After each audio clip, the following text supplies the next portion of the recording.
সপ্তম গর্ভের কন্যা, কেন এলি যে বাড়িতে উনুন জ্বলে না? পুকুরের জলে ভাসছে ছোট্ট দেহখানি। চারপাশের গাছপালা মুখ ঝুঁকিয়ে বলছে, দেখো দেখো।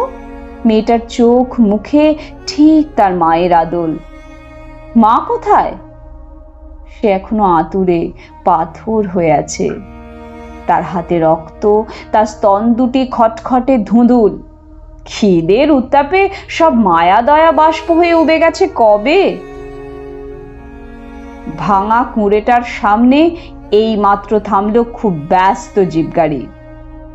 শুনুন দারোগা বাবু, একটা প্রশ্নের আপনি উত্তর দেবেন। বাচ্চারা না খেয়ে মরলে সমাজ বা পুলিশ আসে না, আজ কেন এসেছেন শত কাজ ফেলে? ওরে বাবা, এ যে খুন, পরিষ্কার গলা টেপা কেস। দেশটা